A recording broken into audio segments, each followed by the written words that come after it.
what people problem are we trying to solve?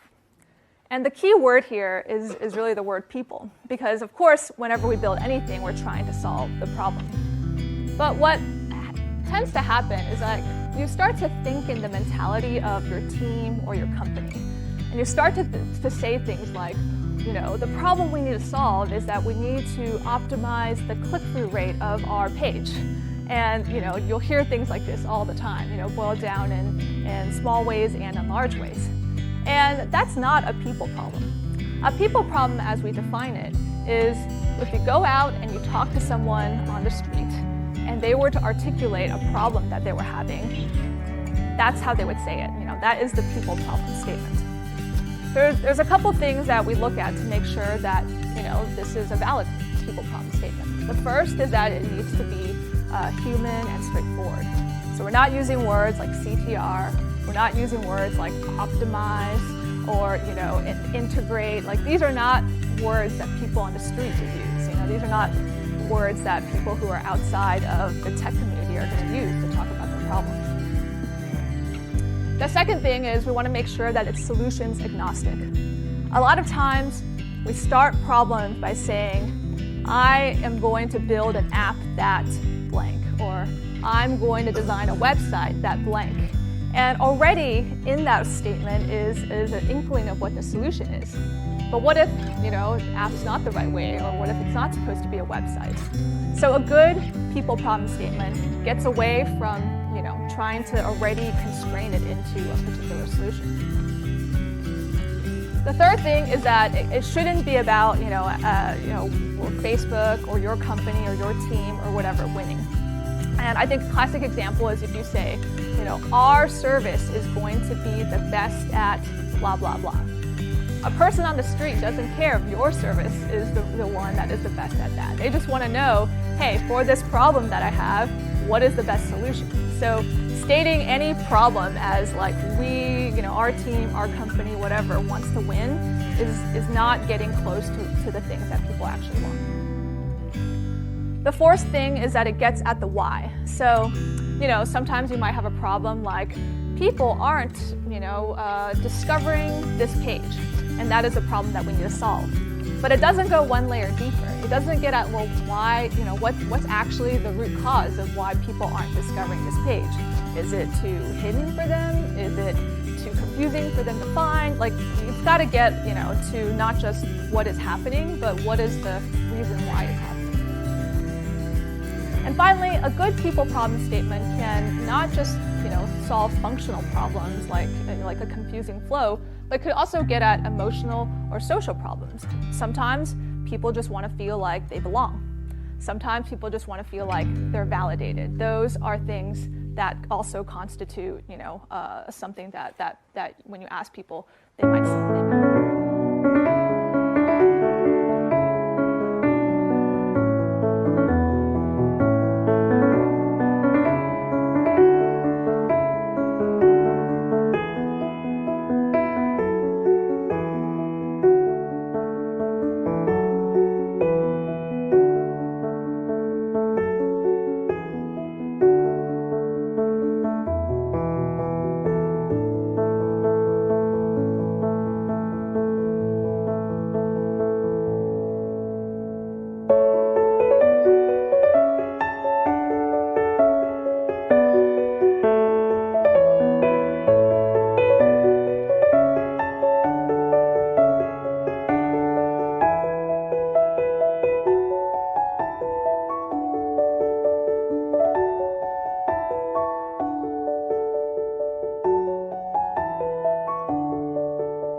the second question is, well, how do we know this is a real problem? And by know, I mean, well, what evidence do we have, right? Is there qualitative evidence that it is? Is there quantitative evidence that we can look at? And I highlight the word real, not because, I think that they're like fake problems, but just because, I think the question to ask is this a problem that is worth solving?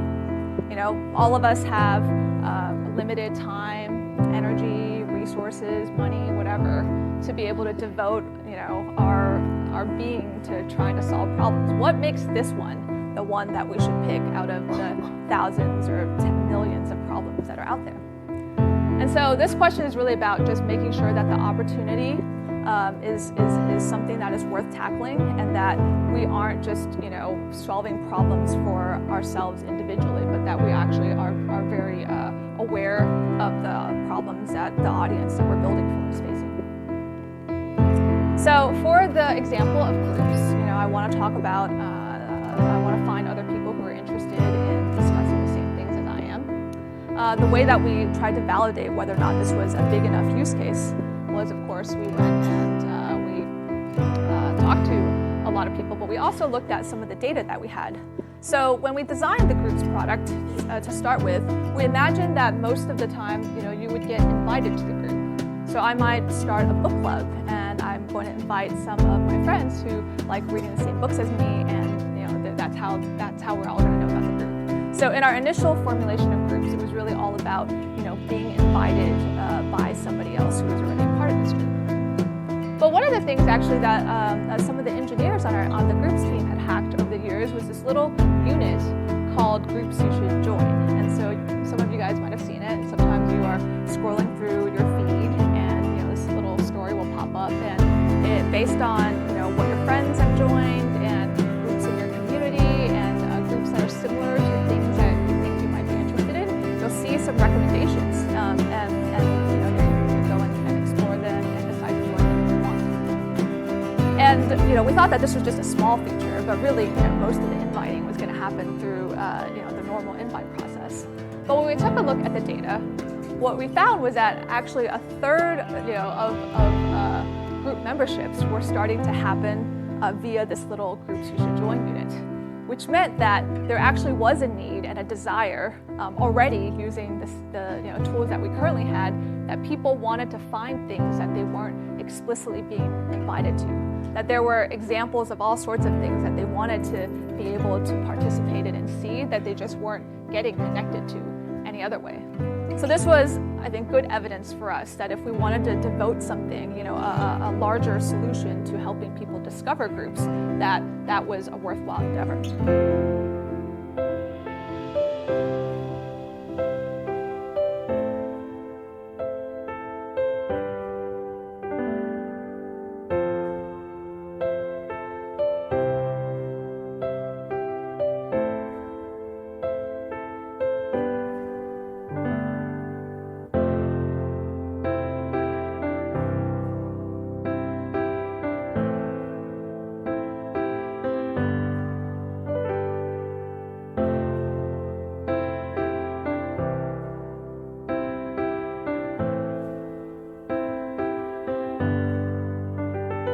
This, we validated that it's something that people want, or we think there's enough reason to believe that it's something that is a real problem, and that's something that is worth solving. So now we build it and we put it out there. But even actually before the thing is out in the world, in fact, even before maybe we have a full prototype, the question for us to ask is, well, how will we know if we've solved this problem? What would be different in the world?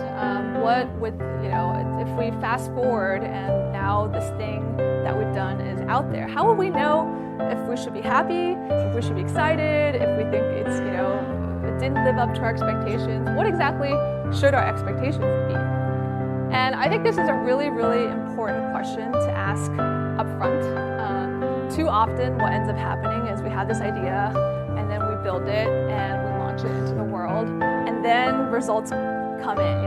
We're looking at like the dashboards, we're looking at how many people are downloading it and what they're saying, And there's tons of data points that we're trying to interpret and put together. But it's hard at that point in time to then be very, very objective about did we solve the problem.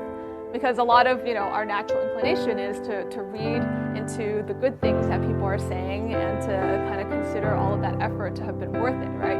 And that there's biases that kind of come from when you're already looking at data and you're trying to interpret whether or not it's good or bad. It's much better before you launch to have figured out what constitutes success for you, so that you can go into the launch with that understanding, and as results come in, you can map it to your previous, this was my criteria for whether or not we've solved the problem or whether this was successful. And so what we do here is we want to make sure that we set measurable goals and metrics. And measurable is really key. Measurable doesn't always mean like numbers or data, but it does mean there's a criteria where if I did this thing and I got this result, I know what to make of that result. So for the example of groups, we wanted to help people solve the problem of helping them find other people to talk about their interests with. We ended up building a Groups Discover dashboard. What does success look like for us? So before we launched, we determined that, if we were successful at actually helping people solve this problem, we would see that more people are then discovering, groups that they're interested in and joining them. But not just joining, because, I could make a giant button flash and make it red, and I'm sure more people would click on it and more people would join. Like, that doesn't really count, right?